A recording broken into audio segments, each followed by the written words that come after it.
Yes, students, good morning, all of you. So, students, yesterday we have completed the chapter number 13, amines. So, today we are going to start the new chapter, chapter number 4, chemical kinetics. So, students, first of all, we have to know that what is the meaning of chemical kinetics. So, students, you can see that chemical for chemical reaction, ठीक है ना,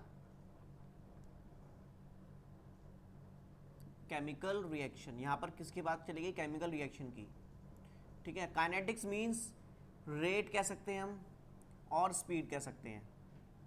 तो basically students, in this chapter we have to know about the we have to study about the what is the speed of reaction. Reaction की स्पीड क्या है, हमको basically reaction की स्पीड के बारे में पढ़ना है. Is it clear?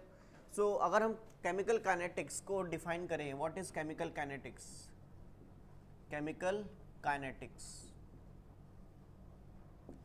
Chemical kinetics basically बच्चों एक ये फिजिकल केमिस्ट्री का एक पार्ट है जिसके अंदर हम स्टडी करते हैं रेट ऑफ रिएक्शन के बारे में. रेट ऑफ रिएक्शन मतलब कि स्पीड ऑफ रिएक्शन के बारे में एंड इट्स मैकेनिज्म, वो रिएक्शन किस तरीके से हो रही है उसके मैकेनिज्म, ठीक है ना. So basically chemical kinetic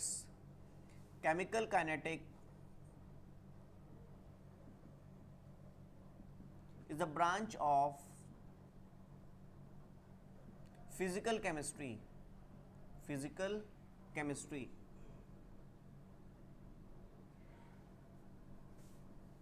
in which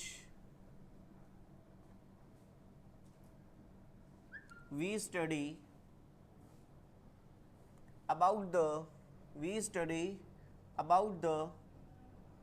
rate of reaction, or we can say that the reaction rate and its mechanism is called chemical kinetics.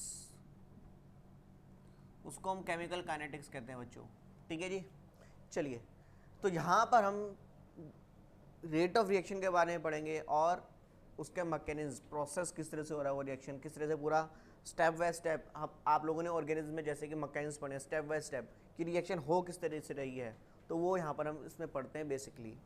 So students, अब यहाँ पर हम बात करते हैं रेट, स्पीड. रेट का मतलब क्या होता है, ठीक है ना. रेट का मतलब, what do you mean by the rate? The change in any quantity, कोई भी क्वांटिटी अगर चेंज हो रही है, change in any quantity with respect to time is called rate. उसको हम क्या कहते हैं बच्चों? रेट. मतलब ये है बच्चों, देखो अगर आप लोग आपको याद हो acceleration, what is acceleration?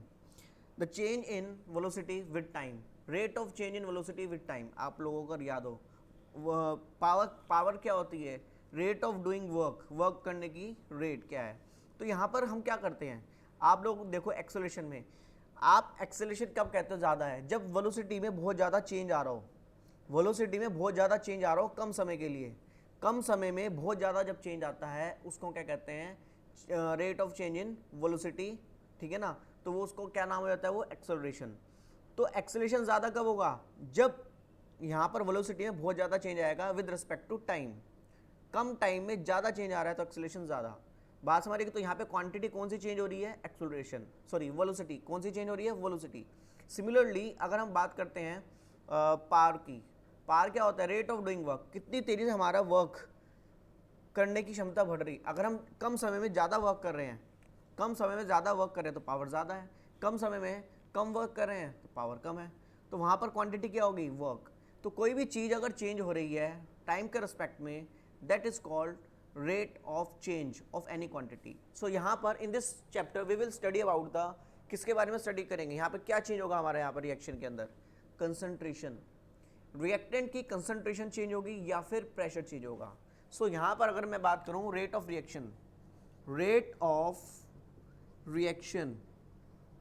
What do you mean by the rate of reaction? The change in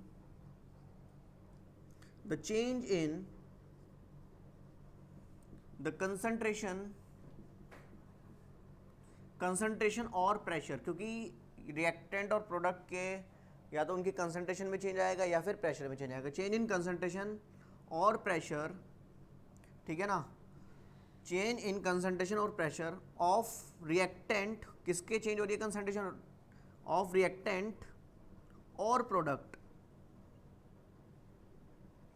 with respect to time, with respect to time, ठीक है ना, with respect to time is called उसको हम क्या कहते हैं बच्चों, is called rate of reaction, उसको हम रेट ऑफ रिएक्शन कह देते हैं बच्चों।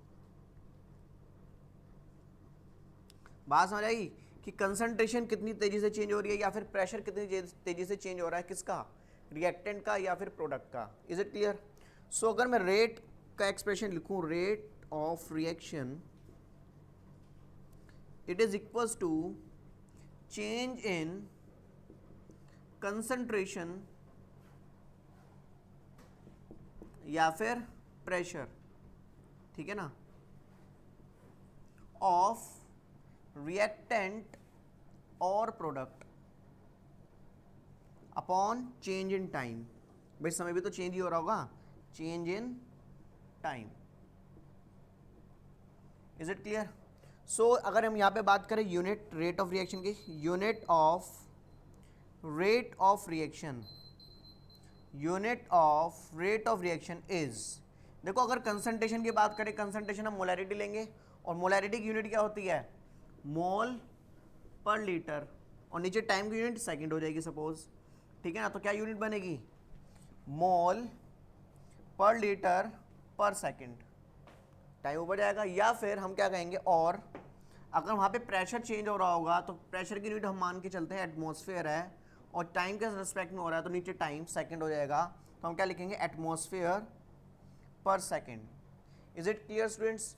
सो ये बेसिकली क्या है, रेट ऑफ रिएक्शन की बात हो रही है यहाँ पर। आई होप आप लोगों को केमिकल काइनेटिक्स का इंट्रोडक्शन समझ आया होगा। तो बेसिकली यहाँ पर हमको फोकस किस पे करना है, रेट ऑफ रिएक्शन पे। पूरे चैप्टर में रेट ऑफ रिएक्शन चलता रहेगा। Is it clear? So students आज हम इतना ही करते हैं। Okay, thank you all of you.